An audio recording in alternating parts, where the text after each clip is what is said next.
Hello, welcome to Sideways. It's very wet, quite chilly, very muddy out here. This week, we're talking about the surprising benefits that can be had from listening to Mozart, Beethoven, and other classical composers. We also discuss inappropriate donations to charity shops, canoeing, growing up in houses without central heating, and peach chewing gum. I also erroneously suggest that The Young Person's Guide to the Orchestra was written by Purcell, when everyone with a brain knows it was actually Benjamin Britten. Classical music.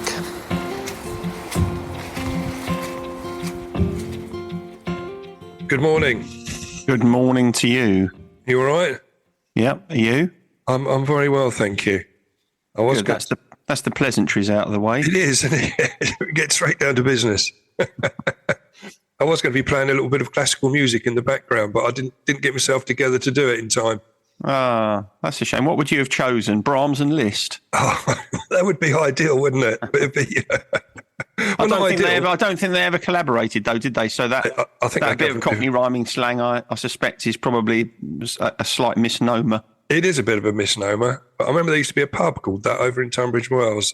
Really? Yeah, I think the locals were that happy when it was called that. But yeah, it ran for some time. It actually was in Rust Hall. Do you remember Rust? Do you know Rust Hall? I do know Rust. I know Rust Hall well, yeah. It's probably not there anymore. Well, I expect Rust Hall's still there. Rust Hall is, but the pub, I rather doubt. I wonder, do you reckon there's a complicated protocol for changing the name of a pub? I don't know, and I've never been involved in it, but they do change from time to time, don't they? They do, yeah. The Minstrel changed, of course, didn't it? It did. A lot of pubs change, and then often they'll change back to their original name eventually. But anyway, the reason I was going to play some classical music is on the intro. Perhaps you could dub some in when you do the editing.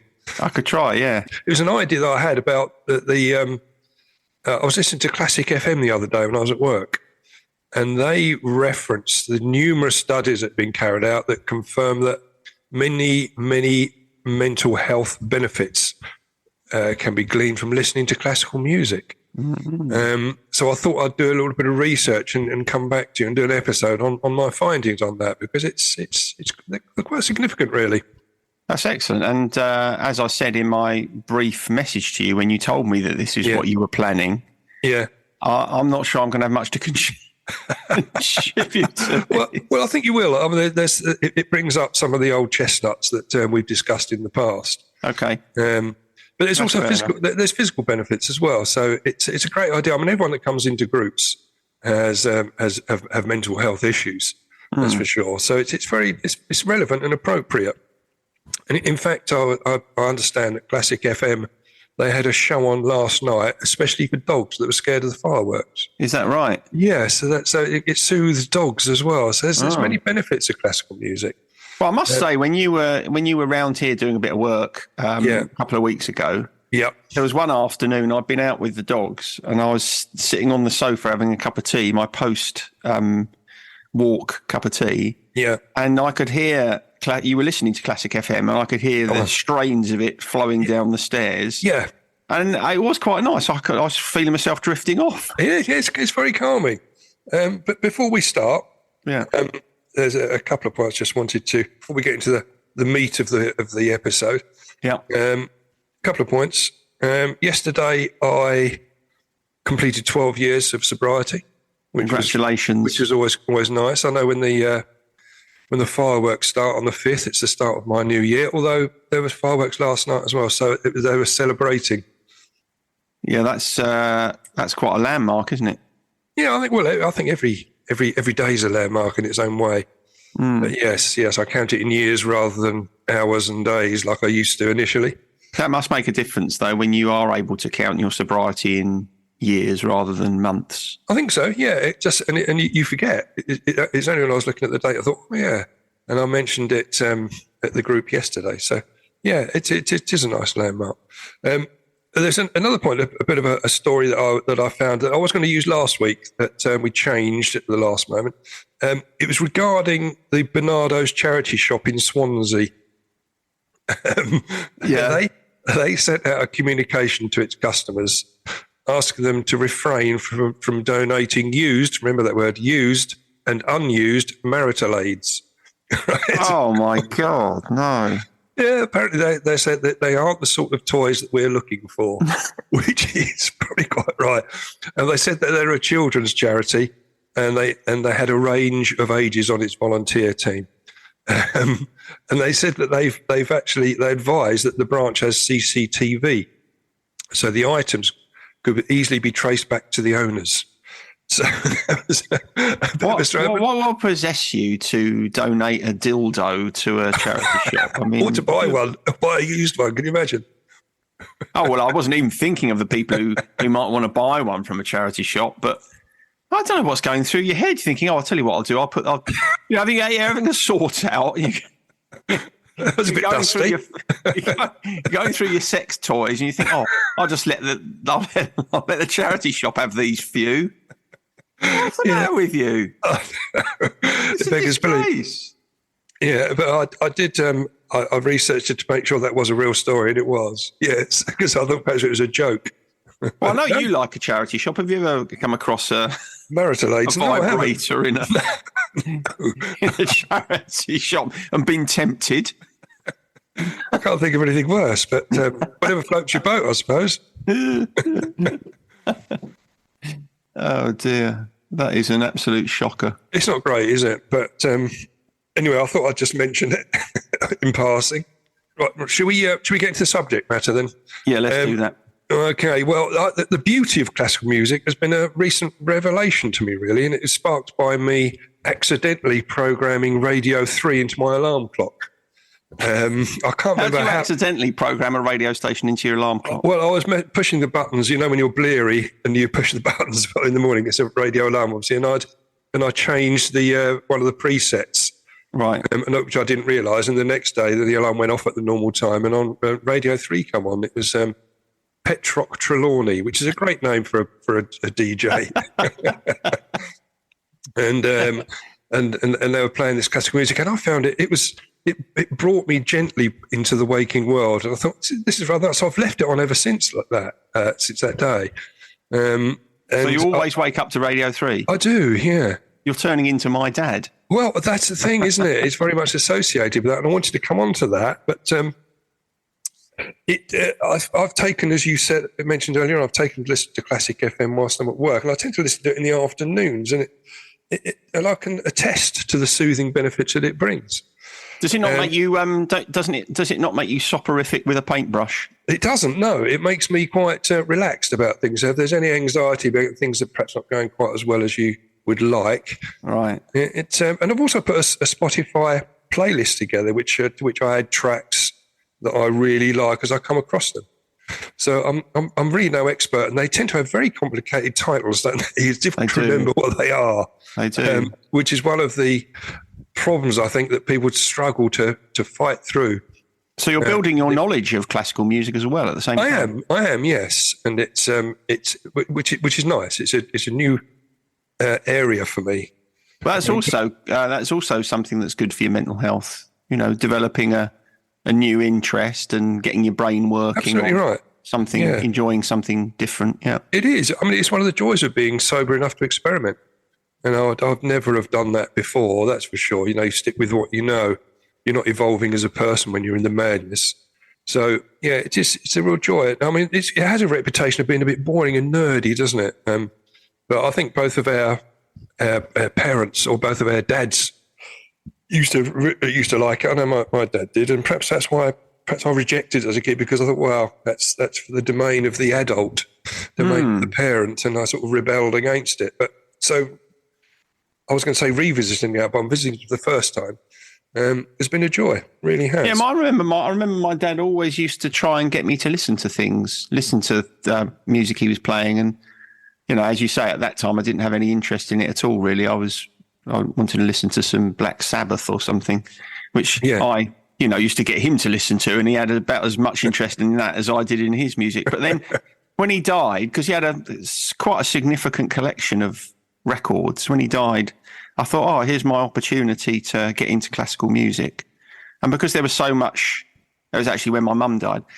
Because there was so much clutter to clear from the house, my brother and sister got rid of his records as a job lot before I had a chance to have them. Yeah, it's a shame, isn't it? I know. I think my dad had quite a number of old 78s, which obviously hadn't been played for years. But I've no idea where they went to. Yeah, that's it. You've opened up an old wound for me now. Yeah, and me. I'm sitting here feeling a bit melancholy myself. So I'm going to have to put a bit more classic music on to lift my spirits. But I wanted to let's have a look at the benefits of this. So the benefits of listening to classical music. I mean, there's a number of points. And the first one, that it's been proven to decrease blood pressure. Oh. Yeah. So, many people take medication these days. In fact, I do myself. And so they're saying that taking a bit of time out each day to listen to that can help reduce that. It's like topping up your medication with Mozart, I think so, which alliterates quite nicely. There's some more of those to come, so hold on. Okay, it's there. Great, yeah. It must depend on what type of classical music you're listening to, because I can remember, again, thinking back to my childhood, I can remember my dad listening to Radio 3 almost perpetually, and sometimes there'd be something on that the kind of mood of it was much more chaotic. Yeah. And he wouldn't like that at all. He'd say, "Oh, no," and he'd turn it off. So in those instances, it appeared as if it was actually increasing his blood pressure. Well, I suppose it's pick and choose, which is why a Spotify playlist is so good, because you can choose those ones you like. I mean, I'm sure all classical music isn't good. I mean, it's like saying all music from the 60s was good, for example. It just isn't, is it? No. There's bits of, so you choose your composers. Yeah. So there's an opportunity to reduce your blood pressure if you choose wisely from the canon of classical music. Yeah, I think you're right. I think we've wrapped that point up quite neatly. I think excellent. Easing symptoms of melancholy and depression, which we've already touched on there, which is a little bit broad, but they say that again the studies show that has been used quite successfully. So they fight depression with Debussy. So. Christ. Dear, oh dear. Okay, so that again, that's interesting, because there must be, you're going to get results from certain composers, aren't you? Because if I listen to something like, I don't know, a cello concerto, that makes me feel melancholy. Does it? Yeah. I was quite cheerful. I'm suddenly thinking, oh God, I feel really miserable now. So I suppose, it's like anything, isn't it? Different pieces will have a different impact on different people. It suits your mood, doesn't it? Yeah, it does suit your mood. One of the other benefits was that it can help to relieve physical pain. Oh, yeah. I mean, studies show that patients listening to classical music has used significantly less pain medication. Really? Yeah. So they've been using it in the studies. They're playing it in hospitals, and it works out quite well. Purcell can replace your paracetamol. Oh yeah, you can reduce your pain with Puccini. That's one I had written down. I think yours is better than mine. I think. Well, I've had time to think about these. Yeah, that was slightly off the cuff, wasn't it? But you're more than welcome to join in, because I thought I would, because otherwise I'd get frustrated. You'd be left on the sidelines. Mm. The next one, like Sibelius. Sibelius, sidelines with Sibelius. It helps, and this is quite interesting, which I think us in the recovery community would attest to. Their memory gets badly messed up, but listening to classical music helps to boost memory. It increases the brainwave activity that's directly linked to memory, which, as I said, can get truly screwed up during active addiction. Don't they say that? I'm sure I've heard somewhere or read somewhere that classical music can be really good played to dementia patients. Yes, and that was in the studies as well. Yes, it is. But that is a lot of that is memory recall. So if they've been listening to it in the past, there's an element of familiarity with it. But yes, it does. Yeah. I mean, some of these points do work with other styles of music as well, other types, other genres.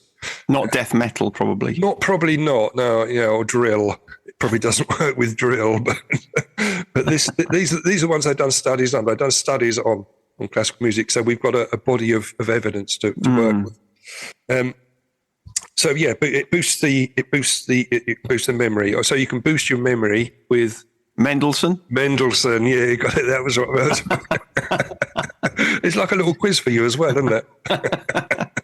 But you have to remember these. Helping with sleep issues. Now that is yeah. I can get on board with that. That makes absolute sense. So if you're not listening to Sideways to go to sleep, then listen to Sibelius. Listen to a bit of classical music, bit of classic FM. If you listening to classical music 45 minutes prior to going to bed can improve sleep quality. Oh. Yeah, so it's if you can put that into your routine, it will help with your sleep health. Do you have trouble sleeping? No, I don't know. Nor do I. So neither of us can really try that out, can we? No, but you can get to sleep with Stravinsky. Not sleep with Stravinsky. You can go to sleep with Stravinsky. Sparks creativity. Apparently, authors used to use it to release writer's block. They can listen to that, and that'll help them through some of those awkward periods. And artists use it to help free thinking. So when you hit your canvas, you're painting away, but classical music in the background apparently can help to, again, if you have a bit of artistic block, that will ease you through that. Perhaps that's where I've been going wrong. Perhaps my art would significantly improve if I listened to some classical music. Yes, it would. You can spark your creativity with Corelli, which I had to listen to a bit of Corelli because I wasn't aware of his work. He's a violinist apparently, and composer. Yeah, I was just thinking about something there. Hang on, what was I thinking? Oh yeah. When I'm writing stuff, I classical music is pretty much the only thing I can listen to. I can't listen to anything with words. No, you can't, can you? Because it puts me off. I'll disappear off down another avenue thinking about something else. But classical music, fine. You're right. It's backgroundy enough not to interfere. That's the only thing. Sometimes on classic FM you get a bit of opera and stuff, and so that that could destroy the mood sometimes. So. Yeah, if Cosi fan tutte came on, I'd probably have to switch it off. Well, but you see, I quite like working in silence. Which, yes, I don't know whether there are any studies on the benefits of that, but I can see that if I'm not in silence, certainly I'd prefer to listen to something gentle like classical music rather than anything with words. Yeah, no, I agree. And classical music apparently is similar. Again, you'd have to choose your tracks wisely, I think, but it's similar to the human heart. The beat is similar. The tempo can be similar to the human heart, which again eases anxiety and depression. It reduces your stress levels overall. Yeah, that makes sense because in hypnotherapy, if you're working with someone in hypnosis, you have to pace your language and the way that you speak with the rate of their breathing. So it's the same sort of. Well, yeah, it's more effective that way because what you're doing is you're kind of tuning your the way that you're working with the way that their body is working. So that makes perfect sense as well. All right. Okay. Well, that's so you have had some very good input. You didn't think at the top of the show. I'm calling it a show. Top of the episode. I think we should call it a show. I think that's fair enough. So it helps to it reduces your stress levels down. So effectively, you're reducing stress with. Strauss. Strauss. It works nicely that one, doesn't it? Yeah. I knew we'd already had Stravinsky. We had. So, yes. It had to be someone else, and I had to choose different ones. That's right. Yeah. Now, again, classical music can help to increase dopamine secretion, which activates the brain's reward and pleasure center. Now, us addicts have been doing that for years, and which is why it's something we're very familiar with. We've thrashed the hell out of that over the years. So, getting it stimulated without the use of drugs, I think it's quite a nice way because there are rewards for that. Yeah. So generally it can make you happy. It can lift your spirits. Yeah, I mean, we spoke about this a bit last week, didn't we? The importance of finding positive ways to make yourself to satisfy your needs, and your need for dopamine doesn't have to be satisfied by drinking a bottle of vodka. No, no, exactly that. Exactly that. So you can get happy with Handel. There's only a couple of more of these, mate. You know, I thought that was going to be you can get a dopamine hit with Debussy. you could do that. If we used Debussy at the start of Did we? fighting depression. How about you get a dopamine hit with Dvorak? Yeah, could do that. Yeah, we could. Yeah, I'm happy with that. All right, good. There's only a couple of more points here, but it apparently, again, it boosts overall brain power. They did studies where students attended lectures at which classical music was played in the background, and they achieved better exam results than the other students that didn't. Oh, you see? Yeah. If that had been the case at school, if they'd been putting that through the speakers We might in have the exam halls, our grades might have been a bit better. Yeah. I might have done. Who knows? Who knows what I could have achieved? You don't know where you would be right now, would you? No, it's ridiculous, isn't it? It's a It's scandal. crazy. I've been Well, let down, haven't I, by the system? You have been dead. I think we should get a class action against them for it was neglect, basically, wasn't it? For not playing Tchaikovsky in the assembly hall. Well, what I remember, that just reminds me, I remember at Eastborough, you used to walk into assembly because you had assembly every morning in the main hall. And there used to be a couple of monitors, a couple of children, monitors, they'd put a record on and it would always be classical music. Oh, I don't remember that. Yeah, and I remember the headmaster on one occasion looked over to these two girls that were putting the records on. I said, "What we're listening to today then, girls?" And they said, they looked at the record label and said, "Oh, we're listening to some Chopin." And they said, "Well, it's actually pronounced Chopin, but yes." Which is easy to, it's spelt Chopin, isn't it? You know, it's an easy mistake to make. Phonetically, they were spot on, weren't they were all over that, yeah. Yeah. Some Chopin. So it does effectively, it does boost your brain power. So you can boost your brain with Brahms or Beethoven. Oh. But the last one was about improving productivity. And apparently, and this is how I find it works for me when I'm working, that classical music makes repetitive tasks more enjoyable. And it makes you overall, and in the workplace, it can make employees more productive. I can understand that. So productivity.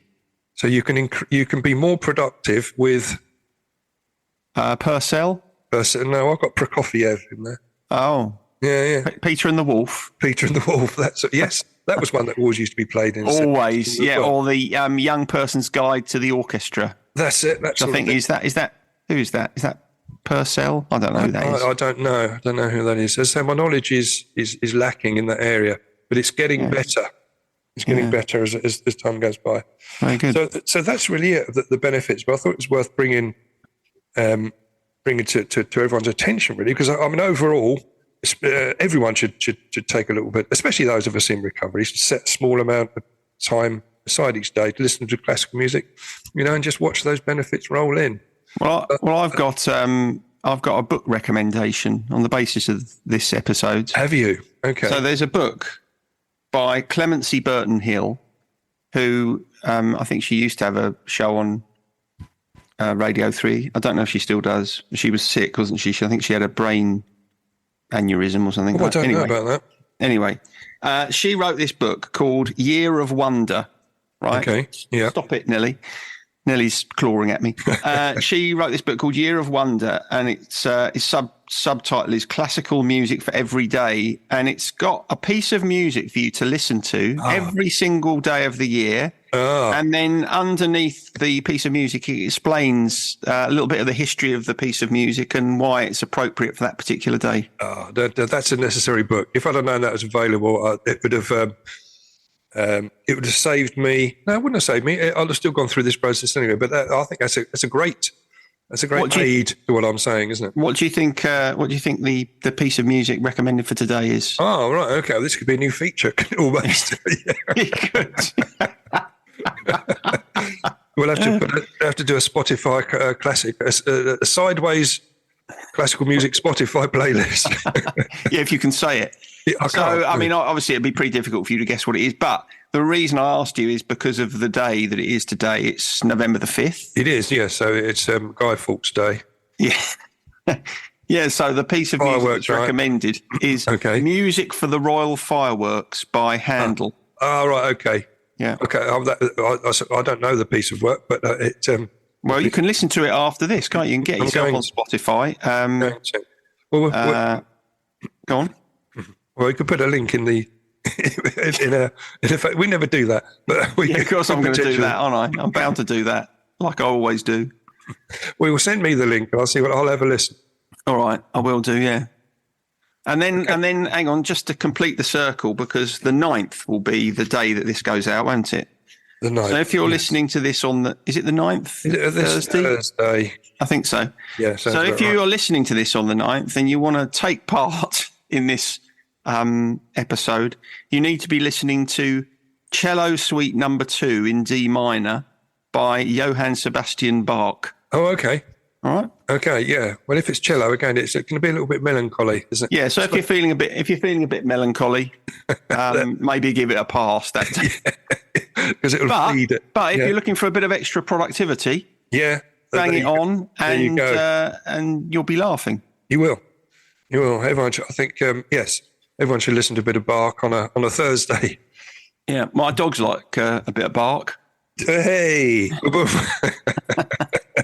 So anyway, I've especially liked my new. I was going to use the word journey into classical music, but I'll You can use the word journey. I mean, it's only Okay. me that doesn't like it. You can use it as much as you like. Thank you. I mean, I'll tell you what. One of the reasons I like it is whether there's no reference points. I can't link those tunes with anything or anyone from the past that's bad or toxic.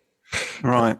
Because music can invoke memories, can't it? Most definitely, yeah. You listen to a track come on the radio, and suddenly you realise, oh, yeah, it reminds you of a time. And because there's been a lot of bad times that I went through over that horrible decade, that there's bits of music come up, and it's almost triggery.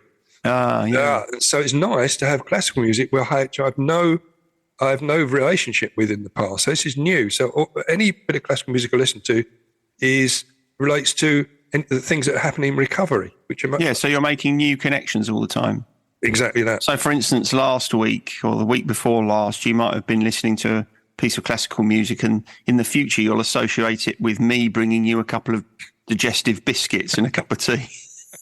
I will, with a couple of chocolate buttons on top, because you run out of chocolate digestives, and that was the next best thing. Yeah, I don't have chocolate biscuits in the house, so I thought I'd give you the opportunity to make a do-it-yourself one. You did, yeah. You compromised. Yeah, I was thinking laterally. You were, and they work quite well together, I've got to say. But it also does it remind you when I was listening to some of this, or when I have been listening to some of the classical music, you get the only memories that it brings up memories of adverts. You know what I mean? Yeah. It's really strange. You suddenly realise how much classical music has been used in TV advertising in the background. Like the Hovis advert. Not the Hovis or the Happiness as a cigar called Hamlet. Do you remember those? Oh, yeah, I do. to Yeah. Air on a advertise- G-string. Air on a G-string, which was a bit of Beethoven, wasn't it? Yeah. I don't know who that was by. No, I'm Bach. going to That was show me Bach. ignorance if I That was try and Bach. guess. That's Bach, Bach, wasn't it? was it? Yeah, it was. Yeah, I think it was Suite 3 in D major. You'll find, and that was where it was from. That is true, actually, because I've written that down. So other music can remind me of bad shit, but classical music it doesn't. So okay. it's sort of a clean. I have a clean slate with Schumann. So there we go. That's the last one of the day. I shooed that in. I shooed it in with Schumann. Very good. Very good. So that's about it. That's about it, really. That's good. That's nice. That was nice because I didn't have to do any heavy lifting at all this week. None at all, and it's quite a light episode, which is sort of commensurate with the mood we're trying to engender by encouraging the listening of classical music. So everyone should have a little listen. Good idea. So I was just going to go on to a regular feature of 100 skills that every person should master. Yeah. And the one that I've chosen this week from that list was paddling a canoe. Now, that obviously I learnt when I was in the Scouts to paddle a canoe, and I know that probably you weren't a big water person, were you, at that age? No. Now, I'm a terrible swimmer. Okay. I mean, Yeah. I can scarcely get across a swimming pool. Okay. Right. Right. So, no, certainly never went canoeing as a child. The only time I've ever been in a canoe, I can remember I went on a corporate trip once. Okay. I can't really remember the circumstances of it. I think it was with a client. It was their trip. And we were in Barcelona. We ended up at this water sports centre that had been part of the Barcelona Olympics. I don't remember what year that was. And it was this great long stretch of water, and everyone's kind of getting in canoes and giving it a go. And I thought, I can't say I'm not doing this. Yeah. So a bit of So peer I pressure. got me life vest on and thought, I said my goodbyes. If the worst comes to the worst, at least the life vest will get you bobbing around for a while. And I got in this canoe. And actually, to be honest, I really enjoyed it. I felt actually quite safe and stable in there, and I had a good time. But as far as I can remember, that is the only time I've ever been in a canoe. I'm all in favour of paddling a canoe. Yeah. I mean, I've been in a rowing boat many times. I'm hopeless at that as well. But I can certainly see the joy and the benefit in being able to paddle a canoe. Yeah, I remember. Well, in the Scouts, we used to have a couple of canoes hanging up in the Scout hut that we used to take down, put on the top of the Land Rover, and off we used to go canoeing. So we used to go canoeing quite a lot. But before you were allowed to go off on your own, you had to do like a little test. You had to do. Well, I'm sure we used to call it an Eskimo roll, where you roll under it, and then you used to put your hand up, tap the side to say you're okay, then swim out. Yeah. I can remember because Tom used to do a lot of kayaking. All right, yeah. And there's various sort of qualifications they have to do, and that's one of the early ones they have to do, isn't it? And it's all right if you do it in a swimming pool. Yeah. But not quite so much fun if you do it in a river or a lake. No, we did it in lakes and stuff. That was a scary bit. You thought, oh no, I want to get trapped. I'm not going to get out. All that. My legs are a bit too long. But it was fine, and it was great. And so I used to love canoeing. It's very peaceful. Yeah. And you're canoeing along a river with just the two of you, perhaps, just going along a river, just so you can have a little chat and stuff. Yeah. Imagine if you added in some classical music. Now you're talking. That's all done. That'd be a serenity personified. It would. You could have a little speaker going, or you could. See, I wouldn't want to have headphones on particularly because you won't take in the sounds of nature around you. But a bit of classical music playing at the same time. Well, you need a support boat behind you playing a little bit of classical music. Big Marshall stack on it. Yeah, that's right. Handel's water music. Well, we're talking. And then you could enjoy the moment, couldn't you? You could. Yeah. You could. So that's that part of the episode dealt with, I think. Yeah, good. No, I'm all in favour of canoes, even though I'm you don't go on them much. Less than proficient in them myself. So you wouldn't put that on your gratitude list then, would you? Canoeing? No, I'll tell you what's on my gratitude list this week. On my gratitude list is I feel grateful that neither of my dogs are afraid of fireworks. Ah, okay. Well, that is lucky. Because it is a shit time for dogs. Yeah. All the fireworks. Particularly as you'll remember, over the back here, we've got the Civil Service Club. Yeah. And they have a display every year, which is literally, 50 yards away. And it is extremely noisy. So with frightened dogs, that would be a pretty miserable evening. But neither of them turn a hair. That is at all. So that is good. That is. You're grateful on their behalf, really. I am. Yeah, because it's horrible to try and deal with frightened dogs in situations of fireworks. There's a lot of posts on Facebook last night about exactly that point. Yeah, on my gratitude list. Well, I've got central heating. I'll have to qualify that. Really, I can see that. I mean, you could stop there, and I'm right on board with you. Well, we're working this week at a property that had been empty for a number of months. And so for the first few days, there was no heating in there. Okay. No, it's been quite bitter. I mean, we did take a fan heater in the end to sort of warm up the room we were working in, but it slows down the drying process, etc. So we spoke to the landlord or to the agents, the letting agents that look after it, and they organised for the gas people to come in. It remained unconnected since you probably remember in Ware Street in Bearsted, it was closed for weeks They're laying months more like. months, and they're laying new gas pipes right up through the middle of the street. Yeah. And they had to go in and individually connect each person's house, which is why it took so long. So this was rented out, but it was empty at the time, so they weren't able to get in. So I was grateful when the guys came yesterday, hooked it all up, got the gas going, we were able to have heat in the place. So I was grateful. I was grateful for having heating back. I'm grateful the guys turned up and did it. Did you? I grew up in a house without central heating. Yeah. Did you have central heating at home? No, not initially. No, we used to have those old paraffin heaters. Do you remember? That's what we had, and in my bedroom at the top of the house, it was not at all unusual to wake up in the middle of winter with ice on the inside of the window. Yeah, no, exactly. You could see your breath, couldn't you, when you woke up? You could. Yeah. Kids today, they don't understand. Don't know they're born, do they? They don't. I remember that. I was in an attic room. Shared it with my brother, and yeah, exactly that. It was we took to go to. I had to wear my slippers in bed sometimes. It was so cold to go.